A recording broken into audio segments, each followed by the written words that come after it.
Welcome to the Evolve WMMA podcast featuring women who go against conventional thinking to pursue their dreams. These fighters inspire, empower, and unleash excellence within a new generation of female warriors as they rise and evolve into the best possible versions of themselves through the power of mixed martial arts. So my next guest is a 47-year-old single mother of two whose dream it was to become an MMA fighter 10 years ago. Well, she has since done that, and she's still competing. How about that for inspiration? She's scheduled to a Muay Thai bout this January 19th against Zinka Krivdik at No Boundary Fights in Melrose, Massachusetts. Hey, this is Evolve WMMA. I'm your host, Shelley Devine, and who better to welcome back to the first show of 2019 than my longtime friend on the martial arts journey than Sityodtong fighter, Rachel Reinheimer. Hey, so welcome! Happy 2019! Way to start off the year. You have a fight coming up. Yep. I was actually surprised because I was like, who's going to be the first person on my show for 2019, and who better than Rachel? And I'm like so glad to have you on the show because I was like, oh, who am I going to have? Because it was kind of everything wound down. Did you see the fights? Did you see the Cyborg fight? I did. I had to watch the replay because I was home that night. That was absolutely incredible. Amanda Nunez just did such a good job I thought she had good strategy by swarming Cyborg. I mean, Cyborg is just absolutely terrifying. Yeah. I know how it was going to work out with Amanda going up a weight class. But I think her strategy was just on point and her accuracy. So it was extremely impressive. Her accuracy was the key to finishing Cyborg. I mean, if you watch both women as they fought and they punched and they struck, it was like hers were like precision and Cyborg's were like just a little swinging wild, which is unusual for her. She'd gotten a lot more technical over the years, but in this fight, she started just, as Andy Cote says, swinging pocketbooks. Oh, wow. I hadn't heard that before. I like that. That's pretty swinging funny. Pocketbooks. Swinging pocketbooks. That's what it looked like. Sad to say. But anyways, you have a fight coming up this month. Yes. I'm going to be fighting for No Boundary in Melrose, Massachusetts on January 19th. It's a amateur and pro Muay Thai card. Yeah. So are you still fighting amateur or are you going pro? Yes, I'm still amateur. I think at this point, it would really narrow the amount of available fights for me to go pro at this point. So tell our audience a little bit about what it's like for your fight. I mean, you go in, how many rounds is it? And how many minutes are you in the ring having somebody trying to kill you? So for amateur Muay Thai, for this fight in Massachusetts, it's 3 2-minute rounds with a minute rest in between. So you're 6 minutes total in the ring. Mm-hmm.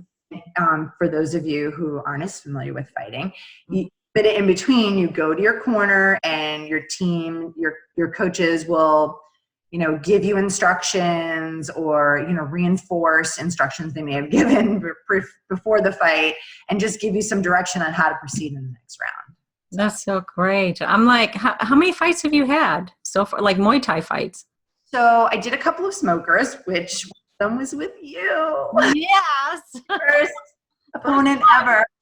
And then I've had, for amateur Muay Thai, I've had 6 amateur Muay Thai fights. So I've had 2 smokers and 6 amateur fights. Oh, wow. Oh, gosh, that's really great. Wow, so there's been a lot. And then you've had MMA fights, too. I did 4 amateur MMA fights. Wow. So that's and then I did a bunch of grappling tournaments. I did 2 last year, or maybe 3 grappling tournaments last year. And I'm hoping to do a couple this year too. Oh, good. So you're getting that competitive edge for this year. I mean, you're starting off the year with a bang. I mean, already in January you have a fight. How did that all occur? Because you didn't have to. Well, Now you do. at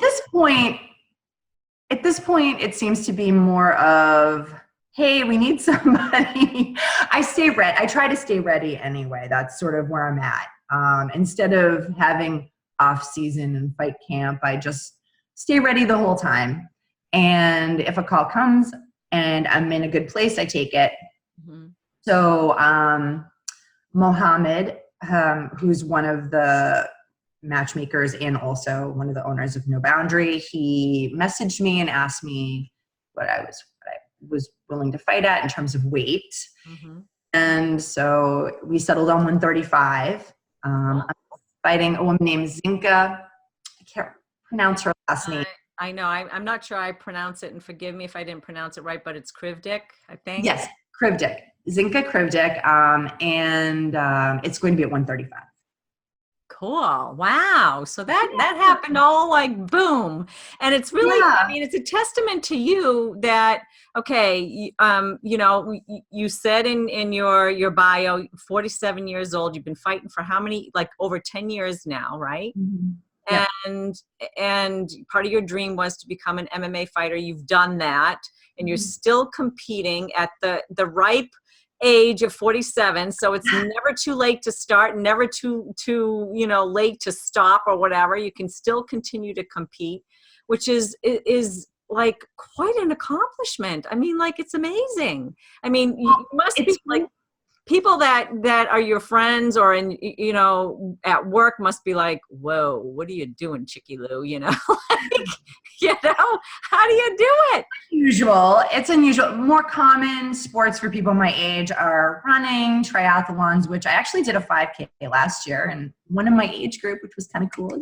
Yay. I'd like to try a mini triathlon this year, but it is a little unusual to be competing in combat sports I'll be 48 at the end of the month. So, but I think what I tell people is that I can do it because I do it. Mm-hmm. It's really sort of use it or lose it. I think, my philosophy is I train so that I can be better. My goal really has evolved over the years, and it's become more of a journey of self-improvement. Mm-hmm. And my goal is just to be as good as I can be, do the best that I can do. And I work really hard on my strength and conditioning. And if a call comes and I feel good, then my plan is to take it. And if I don't feel great, that's okay saying no. I mean, but the call came, I felt good. So I said, okay, let's do it. That's awesome. So you're in the process now of selling tickets to the show, and they're like $40 or $45 or something like that. $45 for general admission. Yeah. And there are also tickets closer to the ring, $75 and $55, and those are available on their website. Okay. Have you sold all your tickets? No, I just got my tickets last night. Okay. Yeah. Do they wait until like if anybody wants tickets, hit me up. Okay. Well, yeah. There are a lot of people from my gym fighting, so. Yeah, it seems. I mean, they put on a really good show. They keep the show moving. Muhammad, we did the tournament a couple months ago, or whatever. He had the all women's tournament, but it looks like he's got quite a few females on this card yet again. It's a male tournament that's happening. But he's got like there's a couple other people from our from the Sityodtong camp, right? Like, who else is fighting? 4 other fighters from Sityodtong. Let's see, Seth, TK, she goes by Christina, Jen, and Emily. Emily was in the 4-woman tournament last time. So there's 5 of us on the card, which is super fun. I really like training for fights when my teammates are fighting. There's a lot of energy in the gym, a lot of camaraderie, a lot of excitement, a lot of commiserating over preparation. It's fun. What's your fight camp been like? I mean, like training, you mentioned that you were training twice a day. So what I do really doesn't change that much for a camp, especially with 3 weeks out. So I had to cut a little weight for this. So the only adjustment I made was to add some cardio and stop eating like everything that's not nailed down. I had to stop eating junk food. But generally what I do for strength and conditioning is I do cardio and drills in the morning before work. I have a gym at my job, or government. And then at lunch, I go and I do my strength training. I usually do lifting 4 days a week. And then I go to Sityodtong to train 3 to 4 times a week. Oh, wow. That's So it depends on my schedule and what's yeah. going on.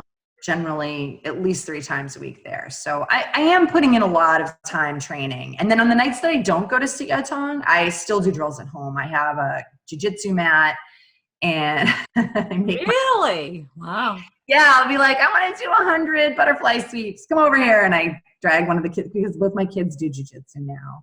Yeah.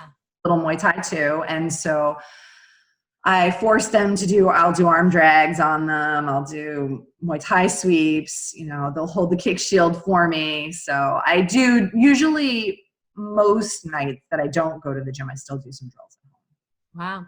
So it's very contagious then. That's what you're telling me, because both your kids do it. And I know you have your boyfriend, your partner there. He got involved too. He wasn't into MMA, or anything like that. But How did you get him involved in that?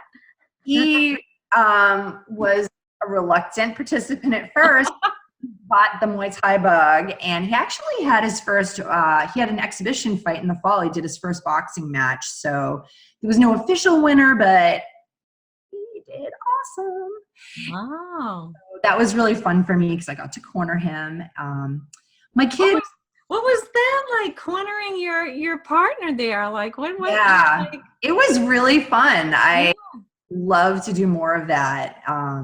It was really fun because, you know, I helped him out through his camp and in Sityodtong too. We boxed, we did Muay Thai, and we did a lot of boxing in preparation for that because it was a boxing exhibition fight, and it was really fun. So Wow, that sounds like a blast. That's yeah. great. He did well too. Yeah, he did really well. Yeah, wow. I wish I had seen it. I think I mentioned to you, I ran into him a couple times. It's very strange. It's like we have this weird kind of you and I connection. Like I started to talk about it before we got on the show I was wondering who would be on the show today. And whenever you have a fight coming up, the universe literally circles. I mean, I had pictures of you showing up on my screen. It was the craziest thing. Haven't seen these pictures at all. Like like pictures that I have like from when I took photographs of you years ago. They were showing up on my screen like boom, like there she is.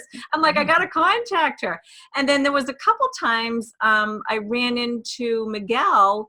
I was like, he was driving around. I mean, this is like at 6 a.m. around the Boston Common when I'm down there. And he's like, and I didn't know he was a state trooper. And I'm like, I know that guy. I waved him down. And he said, you had a fight, which I didn't know about at the time. It was a while back or whatever. I took that one on a week's notice. So sort of, you know, it just all happened really fast. And that was a really fun one too, because that was the first time I was ever able to throw elbows. So, will you be able to throw elbows in this fight coming up, or no? No. Okay, that's the only thing. I think they have you wearing pads because you can technically throw them below the collarbone, but okay, but you can't. You're no headgear though, right?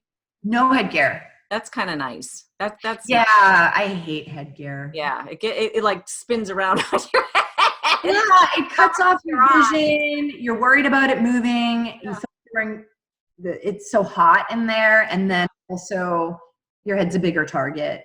Yeah, you know. I didn't even think of that. I know this may be in my head, but I feel like there's like drag, like wind resistance, like for a car on the highway. With I don't know. I don't know. I know. I mean, the one and only fight that I had with you, I remember I felt like it was always spinning around in my head and I had to straighten it out. I think at one point I was fighting with one eye because the headgear was.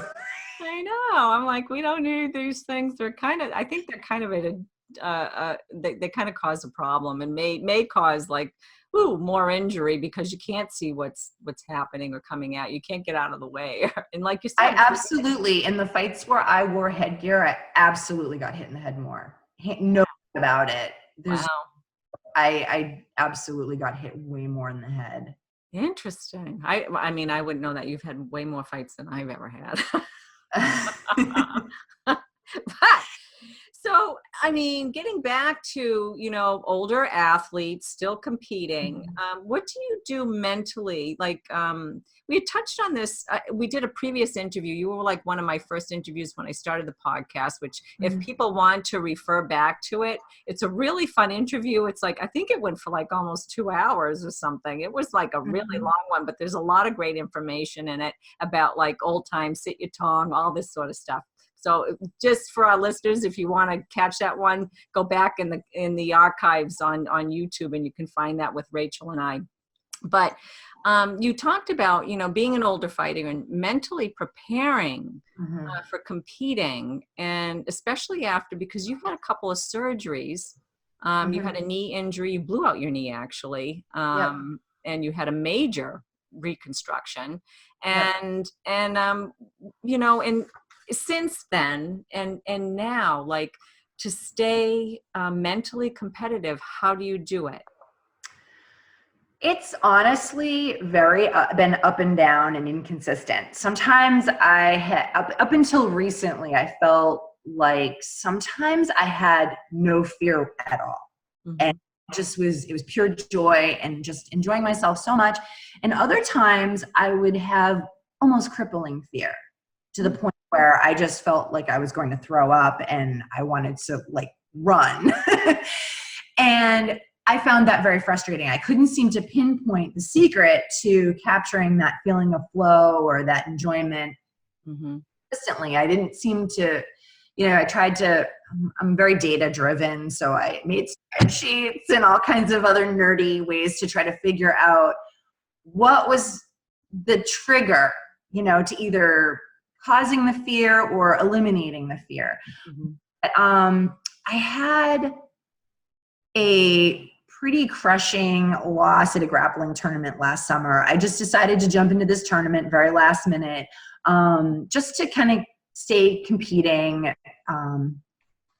And I got crushed. I had been working on my triangle defense for months, Hmm. and I got triangled maybe 3 times. Oh no. Match ended with me getting triangled. And I was really devastated. It just got in my head. I barely held back the tears while I was at the tournament. And Hmm. my opponents, she's such a sweetheart. She came up to me. She recognized me. We had almost been paired up for an MMA fight at one point. And she was just so kind, and she's such a sweet person. And we talked for a little bit, and that made me feel better. But when I got to the car, the floodgates just opened, and I literally sobbed and babbled to my boyfriend for about 30 minutes. And I never really sort of let things get to me like that, but it really got to me. And I felt really frustrated by the fact that I didn't feel like I was doing my best, and I felt like I had let my own head get the best of me yet again. Mm. How many times is this going to happen? And what's the secret? How come sometimes I'm feeling the flow and other times I'm not? Mm. Well, shortly after that, I stumbled upon a book called The Chimp Paradox by Dr. Steve Peters, and it just really spoke to me. The method, it's sort of one of those self-help psychology books. Hmm.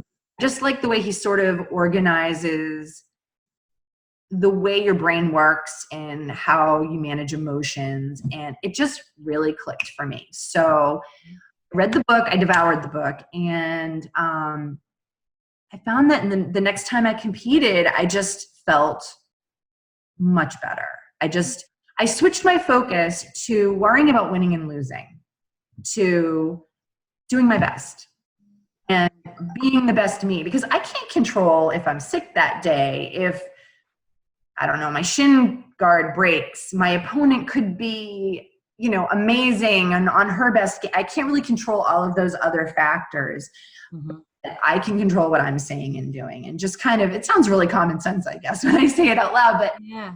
really focusing on doing my best and not worrying so much about all the other things that I can and can't control. And it made competing so much more fun. And Hmm. I got that joy back and that flow back. And I was a little nervous, but I wasn't really that crippling fear didn't creep back in. Mhm. So that's been really working for me. I don't think you can really eliminate fear or control fear. I think you can manage it. Yeah. And find ways to kind of reprogram your brain Mm-hmm. of positive thoughts and choose to feel confident. Yeah. Well, do you find it's a different type of fear? Like when you say, because you're stepping in the cage and you have an opponent that's going to, try and kick the crap out of you or, punch. Yeah, I'm not worried about getting hurt. I think it's more, I used to feel this pressure to not be this pressure to perform, this pressure to do well, the pressure to win. I put too much pressure on myself. I mean, this is supposed to be fun. It is a sport. It's serious. I take it seriously. I train seriously, but putting pressure on all the things that I can't control. Yeah. I can control specific goals, specific tasks that I do. But of the fight, I mean, the judges, sometimes you get these crazy calls from judges. You know this, you've been game for years and years and years. And sometimes you're like, what fight did the judges see? I mean, you can't control how the judges score the rounds, especially with Muay Thai. I mean, some judges score body kicks really high. Some score more of a Dutchy style. Right. And it's very subjective. And putting that pressure on myself to win you can do really well and win a fight, and you can do really well and lose a fight. Yeah. Horrible and win a fight, and you can horrible and lose a fight. So my focus is just on doing well. I want to show that I've improved. I want to be the best that I can possibly be that day. And if I win, that would be so awesome. But that's the icing on the cake. So right. So I know, like with Brazilian Jiu-Jitsu, just because I've been going to a lot of the tournaments, sometimes what the fighters will do is focus on, instead of the win or the lose, especially if they're new to the game, or not even new to the game, but maybe they've gone up in a belt, say, and so they've gone up in a bracket, so the competition's going to be a little more pressure. So there's a lot more pressure. So their first instance into that will be, okay, I've been working, like you had said, this technique, and I am just going to try to work my best to get that technique and either, submit the person or try to get it or whatever. And that's my goal, whether I win or I lose. Yes, absolutely. Like I've been working on certain things the last couple of months in the gym and Muay Thai, and my goal is to execute those things and to show that I've improved in that area. And win or lose, that's become more of a secondary goal. Mm-hmm. Yeah. Yeah, I really just want to show I've been putting in so much hard work, and I just want to, have a chance to try some of it out. Right, exactly. Live lab. Yeah, totally.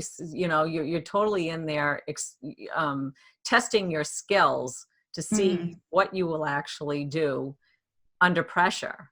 Yes. So that whole thing, I mean, being under pressure, I can understand like fear kind of in that, and maybe even some anxiety because of maybe the achievement factor, like, I want to achieve something. And if I don't feel like I failed, did you feel like you failed?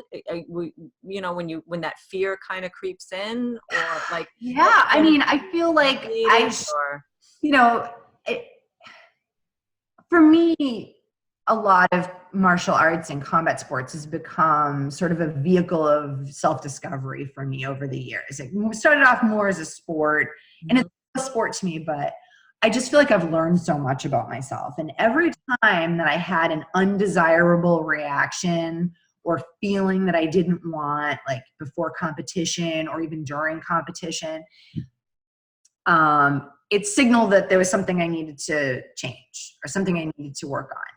And so, I mean, I feel like when I had that little breakdown after the grappling tournament, it was a gift, right? Because it was a gift. It told me, like, you need to work on something, and it's a life skill, right? Handling pressure. There's these situations outside of the ring where there's a lot of pressure. We all have those situations. So it's not just something you need to learn just to step in the ring. It's something you need to learn for life. I need to learn for life, and everyone needs to learn for life. So thought I kind of, once I stepped back from that and got home and took a shower and had some chocolate Yeah. You're fine. and a glass of wine, and I thought about it and I said, hey, this is a gift. This is information. It's an opportunity to make a change and make an improvement. So. Yeah. So I remember, like, in our last interview, you had talked about being kind of a bit of an adrenaline junkie, you know, like you like to, is that still the case? Like when you get into, you know, you're looking for that kind of thing, or is it different? Has it changed now? I think it's changed a little bit. I find that I of course I like doing exciting things, and I like competing, but I'm more inclined to stay closer to my center, rather than veer off into extremes. The older I get, the less I want to veer off into extremes, and just kind of fighting has taken on more of like a, sounds kind of cliche, but sort of a zen, you know, I want to be in my happy place, not, you know, this crazy berserker fury, adrenaline fueled rush, but more of like, I don't know, I just want to feel like I'm in my happy place and I'm in a zen place. So cool. What do you, what would you say played a meaningful role in your life's journey and influenced you in a positive way? Or who would you say? I should say, who would you say? Yeah, I would say, I mean, absolutely Mark Delagrati, the owner of Sityodtong. Him and his wife Marie probably don't even realize what an impact they have had on me over the years, but just giving me the opportunity to, because of the path that he chose, which is, you know, Muay Thai and martial arts, and the gift of service that he's given all of us as a coach and as a mentor. And then for me to have the opportunity to learn this and get into this world where it's changed me as a person for the better, I would say that he's had probably much bigger than he realizes impact on my life. Martial arts has changed my life. Yeah, he's had a huge impact on many lives. I mean, mine included, but yeah, many, many lives. And I don't think he actually realizes it either. I mean, he does, but he doesn't. You know what I mean? I think when people do express it and say it, then he's like, oh, wow, you know, you know, like, and he probably doesn't say anything about it, but he has. And same with Marie too, because, you know, it's not easy owning and running a gym, a small gym, you know, and when fighters come and go and they don't even acknowledge where they came from. This is one of my little, I know it doesn't bother him so much anymore, but it's my little pet peeve over the years that I've seen and watched people come and go, use his you know, status, and then they go off and they don't even acknowledge that that's where they came from anymore. And they kind of do, you know, they just, I don't know. I just don't understand that. And yeah, I have such a deep, like, feeling of loyalty for the gym. I mean, it's more than just a gym to me, you know, it's definitely a family, and a dysfunctional family sometimes. Yes. Family. And I have a huge debt of gratitude to him for providing an opportunity for me to learn something that changed my life so much. Yeah, mine too. I'm like, it's added so much to my life. I mean, I definitely got more involved in women's mixed martial arts, and you know, really kind of took on a role in helping to push it forward, you know, getting people to learn about it and know about it and say, oh yeah, women can do this too, just as well as the guys, you know, can compete or whatever. Absolutely. You know? And one of my goals is, it's funny, you asked me in the questionnaire about what one of my goals was over the next 3 to 5 years. And I was thinking about it today, that I wanted to mention that one of my goals is to try to get every ounce of information out of Mark Delagrati's brain that I can over the next 3 to 5 years. That's what I try to do. And I try to get it on video. You know, I just want to suck all that information right out and get it into my brain as much as I can over the next 3 to 5 years. That's really important to me. I mean, he just has such a depth of knowledge about Muay Thai and just MMA in martial arts. Mm. And it's just, he has so much that to give. I just get it in there as quickly as I can. As much as Yeah. My thing is I'm okay with people, moving along. They've trained there and they move along because there's many that have come through Sityodtong. Yes. Many, many people that have come through there. And to me, he's an instructor that is not what there's good teacher and bad teacher. Bad teachers, they keep you and they undermine you somehow so you don't grow. And that, but to me, for me as a student there, he's always been open-minded, as long as there's this respectful, like, hey, Mark, I'm going to move on to do this, that, or the other thing, but I have the respect to share that with him instead of just, going and doing my own thing and then, taking a big dump on, and people have done this and people are going to get upset about that when you've given them so much leeway and opened your home to them, given you the key to the kingdom, basically. And you kind of do things shadily. You can't do that. So, right. And that has happened over the years with several people. And I never quite understand that. And I know he's over it and he's moved on from it, but me, when I observe and I think, and I'm like, wow, there as a martial artist, there's supposed to be some sort of character development. And when you can't have that,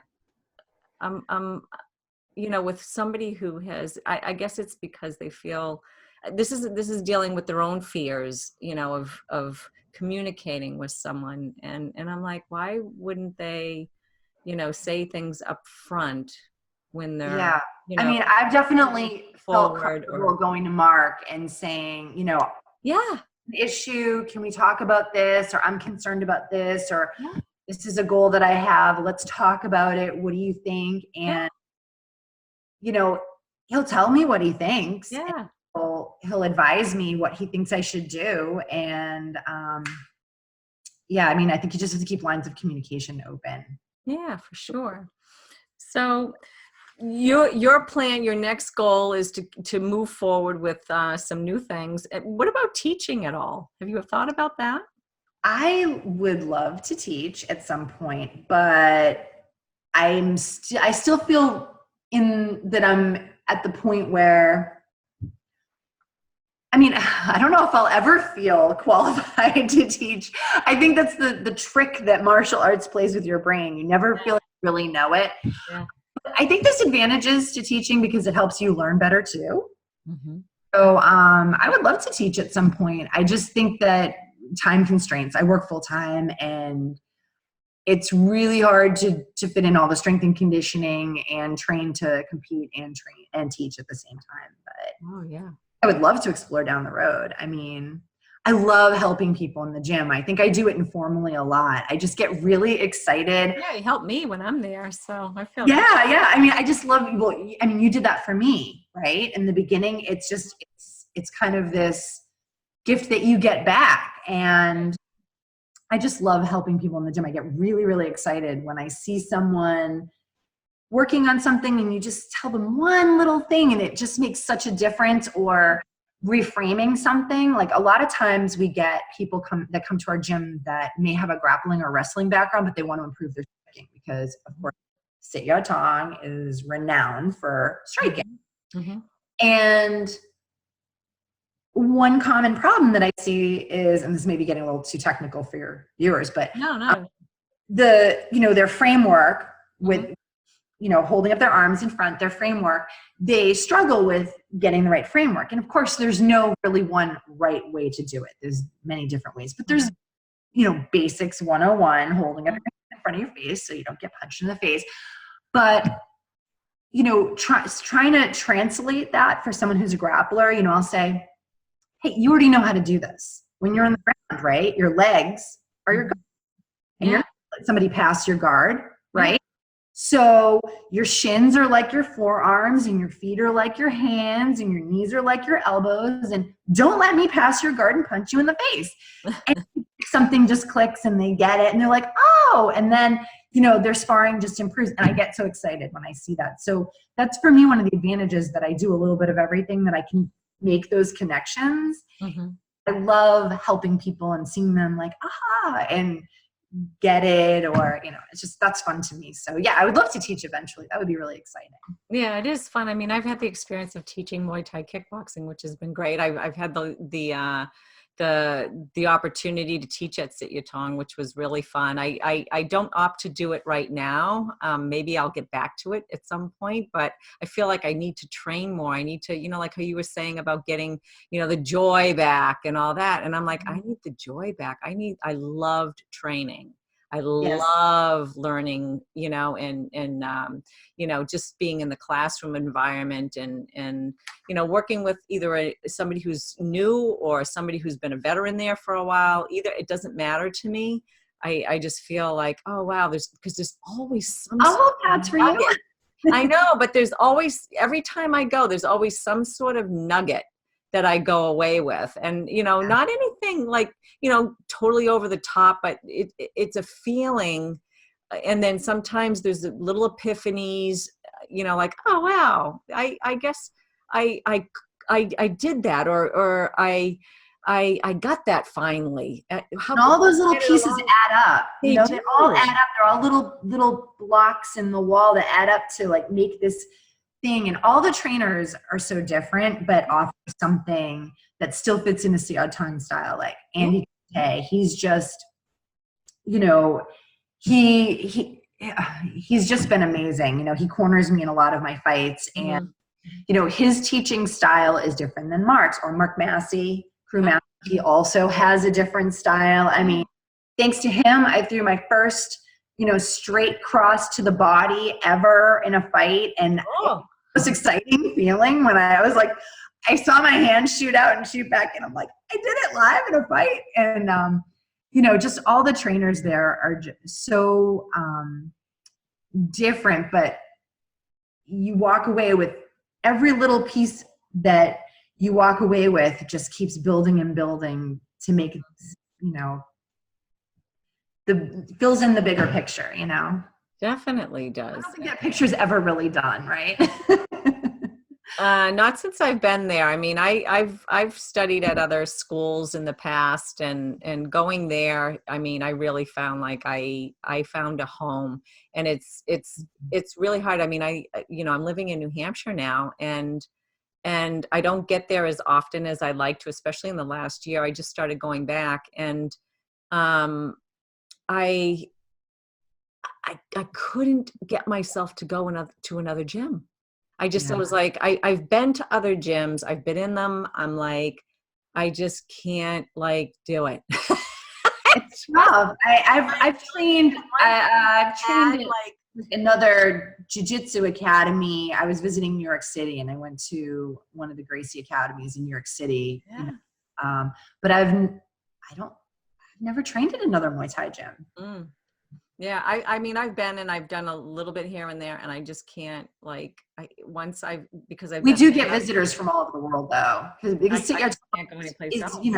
We get people from all over the world that come to our gym to visit. So I'm lucky in that way. I do get exposed to other styles. Yeah, that's a great way to get it, because people come to you. So why do you got to go to them? Right. Yeah, I mean, we had these two guys that were there last night. I wish I could remember their names, but one was undefeated in Muay Thai, one was 12-2, and they were so technical and kicked my butt all over the place. And it's really fun when we have guests at the gym. I try to get in there and get around with them if I can, because going with someone you've never met before is the best way to test out your instincts. So yeah, it is. So well, we covered the fear thing, but I have this kind of other question that I'm just going to throw into the mix. It's what keeps you up at night? What is something that keeps you up at night? That's a really great question.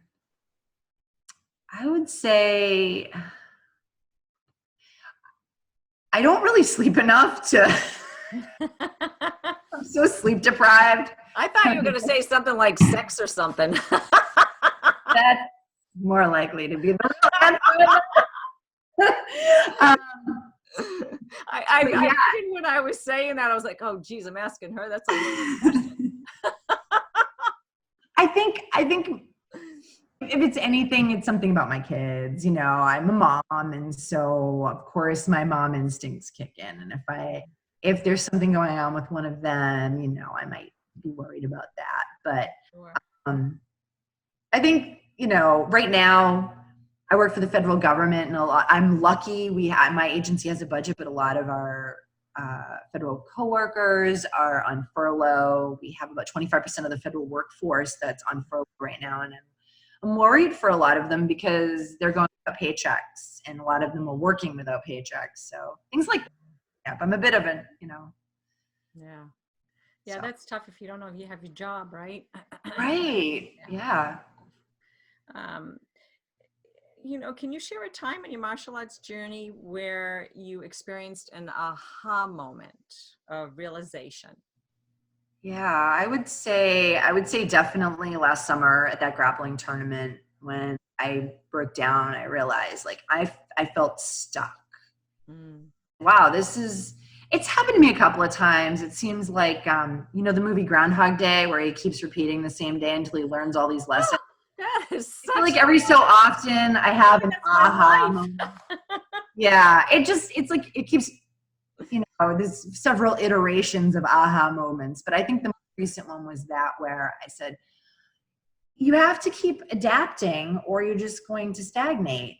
And it's just like in life, you know, the goals keep moving and you have to keep adapting and changing. And I said, wow, I'm stuck again. What? Mm.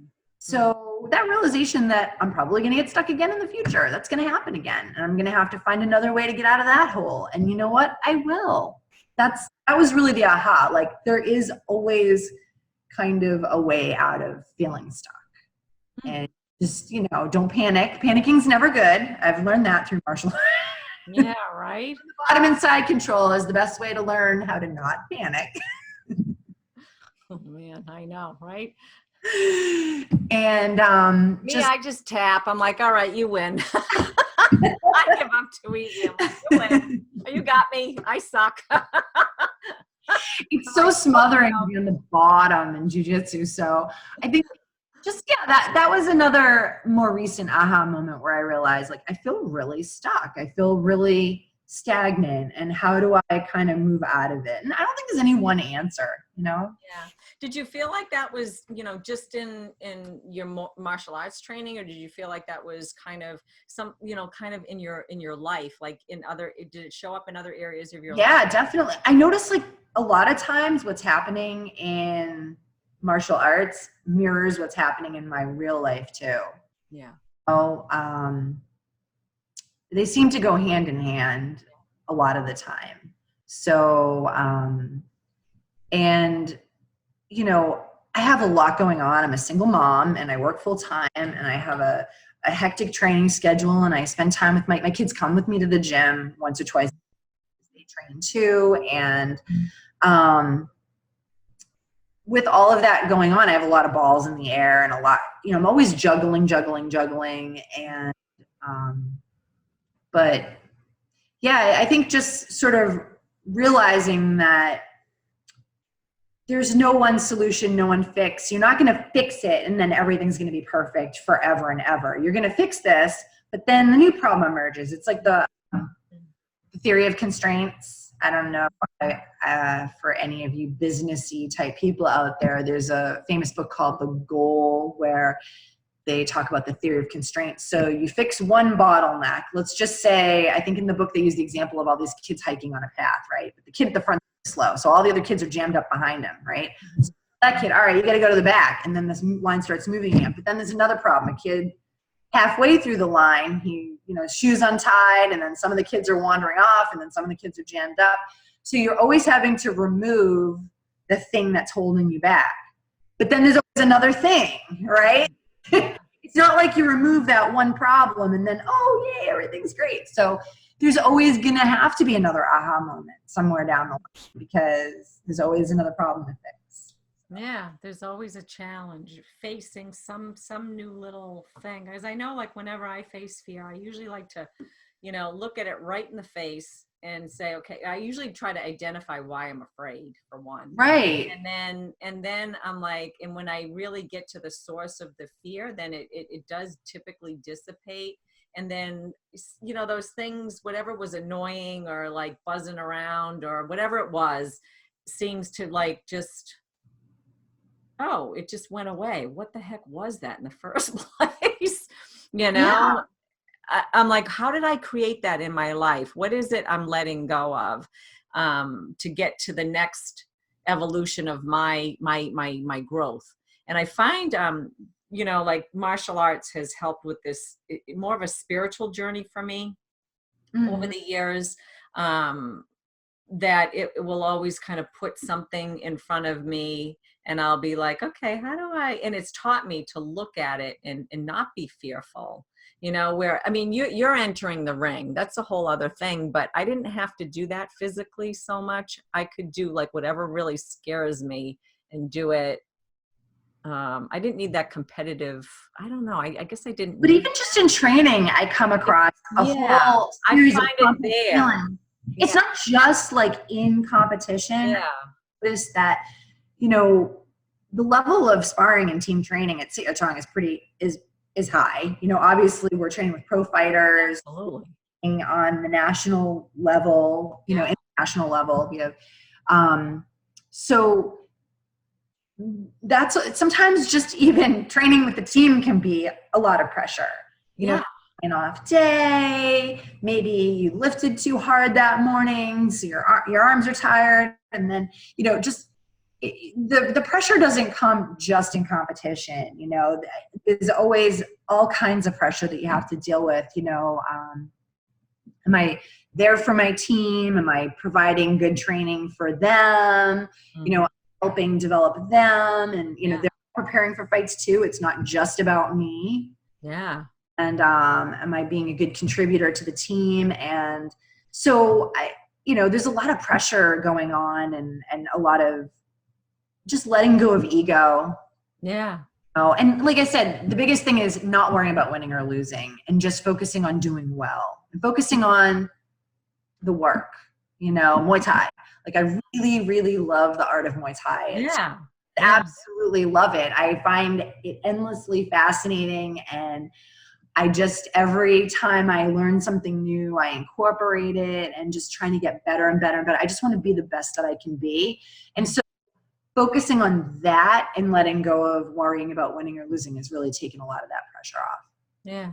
Yeah, I find like, in the training too, you're getting your body to move, you're getting rid of your ego, and then you're interacting maybe sometimes with somebody else's ego, and you have to Right. overcome your own ego if their ego is getting in the way, especially. Right. Like I worry, okay, so for example, if I'm sparring, like last night's a good example. Yeah. Fight, I don't want to get hurt, right? So I want to go Yeah. hard, but I don't want to go so hard that something stupid happens and then I get hurt and I have to pull out of the fight. So, I always have a goal for every training session, and then even every round I pick a goal and I think, okay, well, this round I'm going to make sure that, I'm going to try to work on this. I'm going to try to work on that. I'm going to try to work on this. So, but your sparring partner might have different expectations of you. Mm-hmm. Oh, you can go hard. You have a fight coming. But Yeah. I went hard the last 4 rounds, and this round maybe I'm working on something that's Yeah. less aggressive. Maybe I'm working on just like a defensive teep, and that's it. Or so letting go of my training partner's expectations and learning when it's okay to be selfish and when it's okay to be a contributor. I'm a week and a half out. It's okay to be a little selfish. Yeah, absolutely. You don't want to get This injured. round, I'm working on this, and that's okay. So finding that balance of juggling expectations of your training partners, because they're all looking at it through their own lens too, right? Absolutely. Absolutely. I know when I walk into the gym, Mark will tell me, oh, you can, Shelley, he reminds me, he's like, tell people, like if you see something not right, you tell them. And I'm like, oh, and I don't know if I told you this, but I told you this before. One time with Miguel, this was a while back. Who was teaching the class? Oh, what the heck? I'm like, Andres? It was a Monday night class, and this is really. Jake was teaching, and he kind of left us doing something. I was working with Miguel. Miguel goes to me. He goes, "Geez, I think he forgot about us because I've been like, he was doing the same drill." And then so I hadn't been in the gym in a while, so nobody knew who the hell I was. So I go, "All right, everybody, switch it up." I mean, it was like a huge class, and then Jake comes out of the corner. He's like, "Who the hell is like saying something?" And I'm like, "Oops!" And then of course we all die laughing. But I'm like, "Oh my God, here I am opening my big fat mouth, and nobody knows who I am. I have absolutely no respect from anybody in there. Like a lot of these people are new that don't know me. That like I've been there for like ever." And it is weird when new people come in and they don't know that I've been there for like 10 years. Yeah.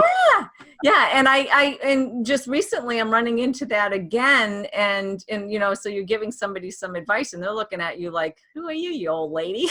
I'm like, "Oh God, here we go." Oh, I get that a lot. They'll go real easy with me because, funny. my age or whatever. And then the trainer will walk by. "Oh, you can hit her.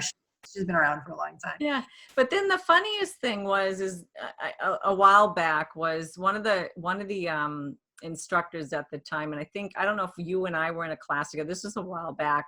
And there was a few other women in the class, and there was some new people, some new men that came in, and they were, looking at us like we didn't know what we were doing, and that, they kind of had the whatever. And each one of us were like putting them on their butts, knocking them down several times, and they were like, "Holy crap." And then the instructor was like, "I love it here because this stuff works.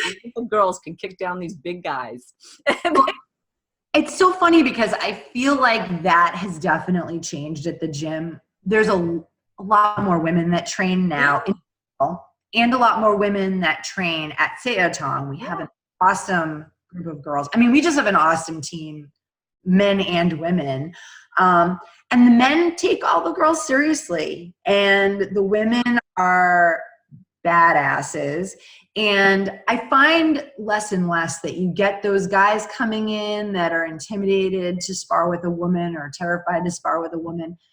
They definitely, and it might be a generational thing. This might be showing age, but I think the millennial, centennial generation, they feel comfortable with strong, confident, athletic women, and they don't expect the women to be frailer or weaker. They expect them to be equals, and I think it's a good thing. Yes, absolutely. In training, we have just as many women as men at this point. We have a really good group of girls, and but I do think that the culture has shifted, which is awesome, because I do remember like, "Oh my God, dude, really? It's like not 1850. I'm not going to break. I'm not made of glass, Yeah. And I do know something, and I can contribute too to your self-development.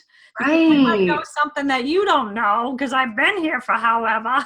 Yeah. They don't seem to. Yeah. It definitely seems like that's shifting a lot. And also might have to do with the younger guys that are coming in. That it's not just that the women have changed. Like, I think in general, the culture's changing and generationally. And it's just really awesome to see. It's been a while since someone's walked in our gym and treated me differently because I'm a woman, or even because of my age. Honestly, people they used to really underestimate me because of my age. And I'm surprised. Nobody seems to think it's weird that I'm almost 50 fighting. I know. Now you know how I felt. Yeah, right? There, I'm like, "Oh God." But I think the culture's shifting. It's a good thing. It's a really good thing. That's awesome. Do you have a story where you felt inadequate, and where you were told no, because you were a woman, and how did you handle that? Well, I think they used to happen to me more when I was younger, and I was more swayed by that when I was a lot younger. I would say I remember being in high school and wanting to join the military, and my mom was very concerned because I'm a girl and steered me towards college, which I'm not saying that that was the wrong choice for me. However, it was clearly a generational thing, you know, a concern for my safety, not really sure if I could handle it. I even had the instincts to do something athletic and dangerous back then, I guess. Yeah. Now, yeah, I would say now it doesn't really happen so much anymore. People, like I said, I think culture is changing. There seems to be a huge gap between people our age and older and the centennial millennial generation. Like, yeah, I just don't see that as much anymore. I don't feel like I'm being told no. Sometimes because of my age, people say, how can you be doing this at your age? My back hurts, my hip hurts, my butt hurts. I'm like, well, you know, you have to eat right, get some sleep, exercise. I mean, you got to do the work, right? Absolutely. There's no secret. I don't have any magic secrets being my age and doing this. The secret is just hard work. Yeah. Well, I guess too, you could hurt not doing it, and then you're going to hurt a little bit doing it. But I think more if you do it, you're not going to be hurting as much. Right. I mean, physically, most of my injuries over the past couple, I got injured a lot in the beginning. Yeah. Because I think I went too hard sometimes, or I didn't really understand, you know, less self-control when you first start out. But most of my injuries over the last couple of years have been outside the gym. I get up out of bed, my neck. Yeah, you know? Right. Oh man. I think I'm pretty cautious about safety during training, and I think in general people are more knowledgeable about how to train safely. Yeah, I found that too. I think the only time that it gets a little risky is usually with somebody new, because they're a little bit fearful when they're training and they're like, oh, and they have that nervous reflex. Other than that. People have trouble with the idea of being aggressive and intense without going hard. Right. That level of self-control takes a while to develop. It takes a while to learn how to do that. To turn it on and turn it off. Yeah, but also like just, you know, you can have that level of intensity and the aggression and the volume and the speed without smashing people. Yeah. So having the control to show up the next day. Yeah, so having the control, not to. Yeah. You don't have to smash people into next week to prove a point. I mean, they're your training partners. You're there for them and they're there for you. You want them to be there the next day. Yeah. And so, you know, the guys take me seriously, but obviously a guy who outweighs me by 50 pounds isn't going to hit me as hard as a guy his own size. But that doesn't mean that he's not turning on the volume, the speed, the aggression, the technique, the intensity. It's all there. Yeah. That's always a good place to like train with somebody who has the control to do that. And I mean, I found that, I mean, you know, we've been there for years and we don't have like, you know, major injuries or anything like that, which I think people are fearful about. But, right, you know, to go into a gym like that and say, oh, I'm going to train here, especially when you're older and you're like. A lot of people, like what I've noticed happens to some older people, and I think because I'm super fascinated by older athletes, being an older athlete. Notice that what happens is they think, oh, I can do the same things I used to do when I was younger. And so they just try to jump in and do those things and then they get hurt. But you do have to, self-care is a little bit different at 47 than it is at 27. Well, you can modify doing things, you know, you can say, okay, I'm working with you today. Can you just turn the volume down because I'm slower? Right. And also too, I mean, just like it's more the recovery side of it. Okay. Yeah. Like when I was in my 20s, I could, you know, stay up all night, drink a pitcher of beer, eat a pizza, get up at 6 a.m., run a 5K, Not anymore. I could do all that stuff. Now I spend a lot of time on recovery and self-care, and I meditate, I do yoga, I'm careful about my diet. I do a lot of stability work, balance work, a lot of things that are complementary to the hardcore stuff. Yeah. So you do meditation. Do you do yoga too? Yeah. I do. So usually I meditate in the morning for at least 10 minutes. I know that doesn't sound like a lot, but it adds up over years. Mm-hmm. And some days I don't get to it, and some days I meditate more, but I just like to have, I think of it as like a reset. Mm-hmm. Recharging my brain. I think it's like a reset. And then at night, generally most nights before I go to sleep, I do about 10 minutes of yoga. And when I started doing that, maybe 5 or 6 years ago, my rate of injury went way down, way down. It really, really, I don't know what it is about yoga, but just a little bit a day. And for years. Yoga, you're a yoga instructor, right? Yeah, I've been saying it for years.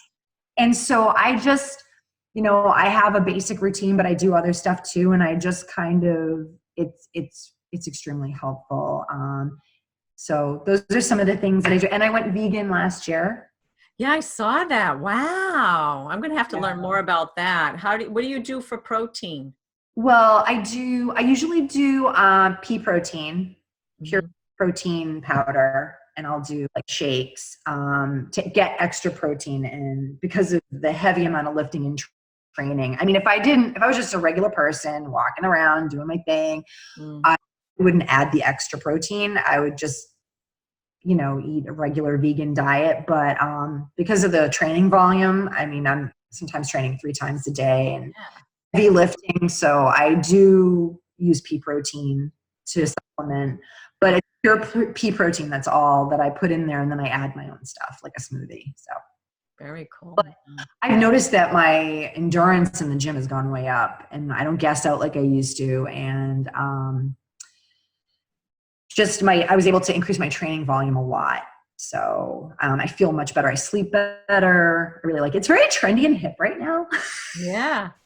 I've noticed like a lot of athletes are jumping on the vegan bandwagon, and I just feel like a lot better. So that's good. I mean, I wouldn't say I'm vegan or anything like that. I still eat meat and have protein, but I've noticed with the age thing that I'm digesting certain proteins. It's harder for my body to do. And I'm wondering, yeah, definitely, just because of age and hormones have changed and all that, I'm wondering if my body's saying, you don't need this anymore. You can do something else, and less of like, even chicken or beef or any of that stuff, you may not need as much. I mean, I really like fish. I like eggs, but I'm wondering, if really I need as much in my diet as before. I've been doing the intermittent fasting.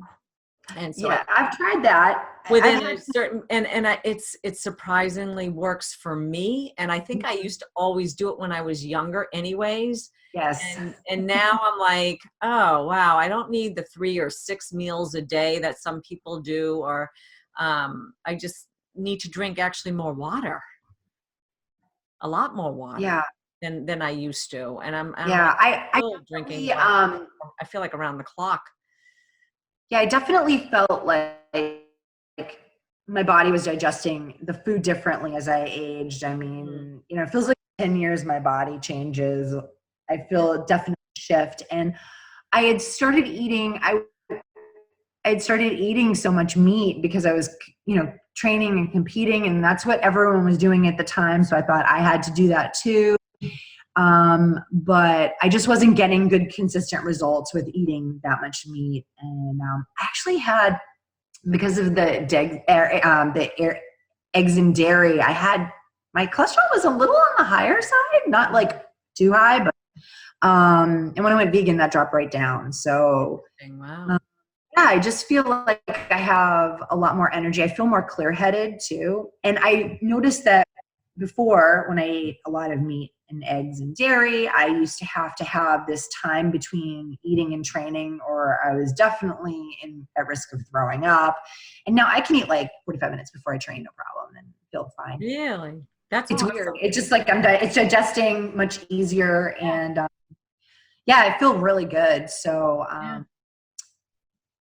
yeah, it's been a really positive change, and and I've added muscle since I went vegan. Mm-hmm. That was unexpected. I was able to increase my lifting volume. Wow. Yeah, I thought it was going to be the other way. You know, I was Yeah. like, oh God, I'm going to lose muscle mass, and what am I going to do about lifting? And I put on muscle. So That's awesome. yeah, I know. I was surprised. Yeah, I think everybody's body's different and we respond different to, we're chemically built, like, so chemical reactions happen in the body, and food is a chemical that, we digest for fuel. So it's like what we're putting in, you really have to kind of, play around with it and see what really works best for you. And I know for me right now, just doing this intermittent fasting, and then too, when I definitely decrease my dairy, I'm way better. Like I know when and I love cheese. I'm like, I am a cheeseaholic, and I'm like, I gotta get away from it and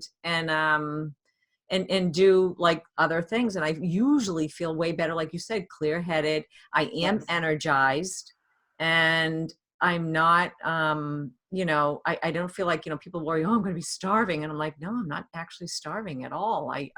Giving up dairy was a game changer for me. Calories during that certain amount of time. And I'm like, I feel really good. And I try to tell that to some of my clients, but they're like, I think people get a little afraid that, oh my God, what if I don't have enough to eat or whatever. I don't, there's so many psychological reasons people eat the way they do. So yeah, I had a lot of, and I was actually vegan for a little bit years ago and vegetarian for years. Yeah.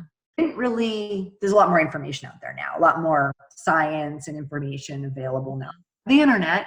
Yeah, thank God for that. Yeah, so but it's really been working out for me. And so those are some of the things that I do. I mean, I do eat junk food, but once I find out I have a fight, I cut that out, of course. Yeah.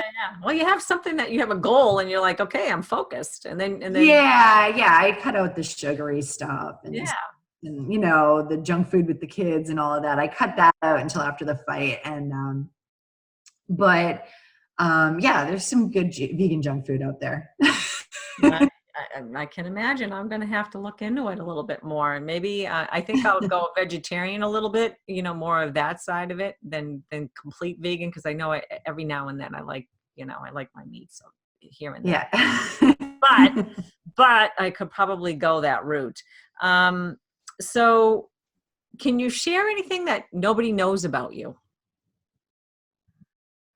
It's something that no one might know. Oh my God, I listened to when you interviewed Carrie Kennison and you asked her this. And I said, oh my God, I should think of something now. And I took a shower and I totally forgot to think. Maybe it's something like, do you have a jam that you listen to like before your fight that nobody knows about? Or do you do some sort of ritual before your fight that no one knows about? Or, watch a particular movie to get you like, rah. Oh, that's a good question. Let's see. Oh, I should have really thought more carefully about this. I suspected you might ask this. Something that nobody knows about.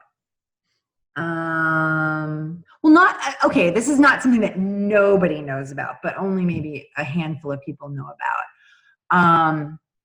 My right knee is almost completely numb. Really? So when I had my ACL surgery, 7 years ago, I never got the feeling back in my right knee. So I'm never worried about blocking with that knee. I don't know if I don't feel anything. Wow. To all my future opponents. I should block more with that leg because I have very little feeling in my right knee. So I'm so lucky. I wish.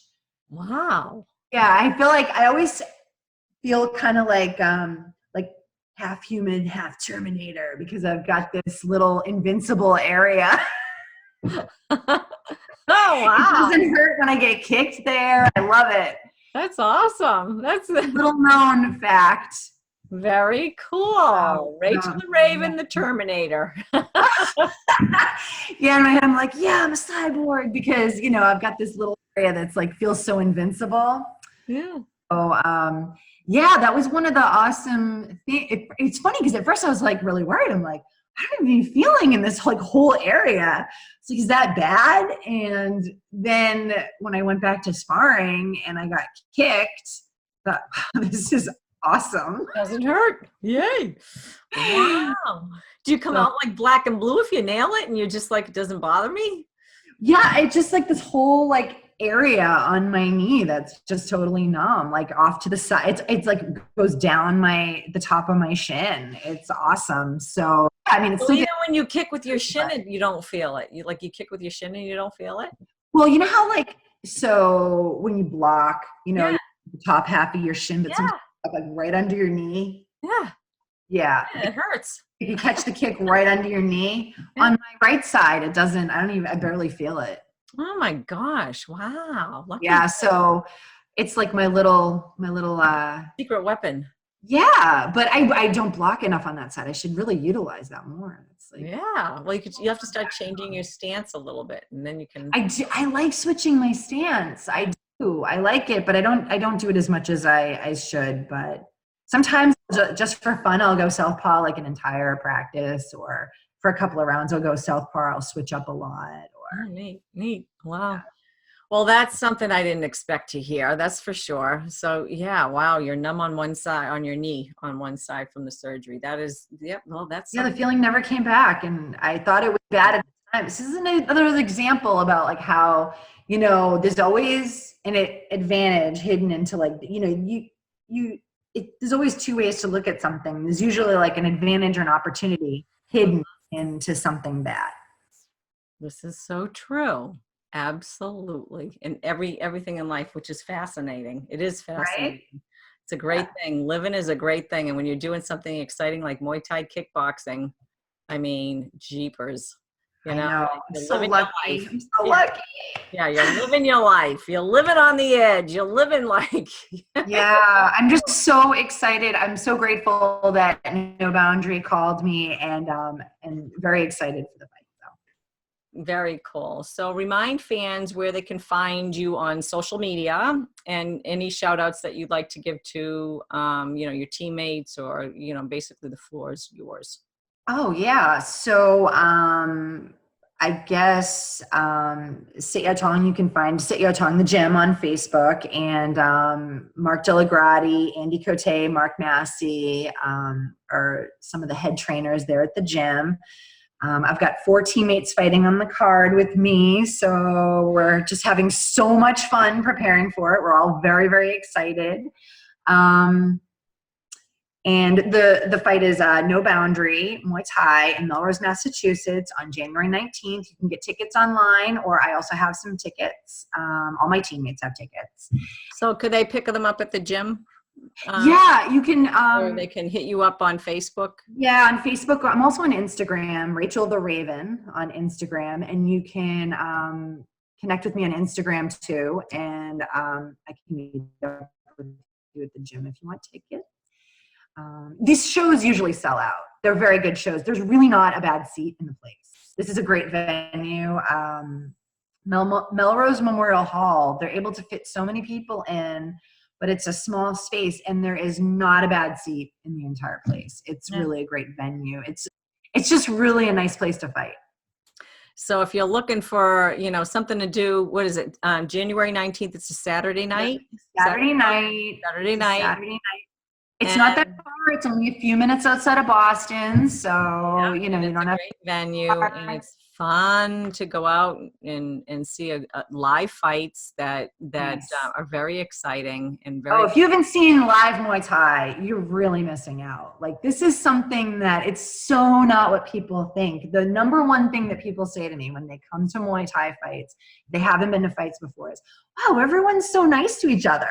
The camaraderie between the fighters, you know, you spend 6 to 10 minutes smashing up the other person, and then everyone's hugging after, and there's just so much camaraderie and a sense of community, and it's just a really interesting sport.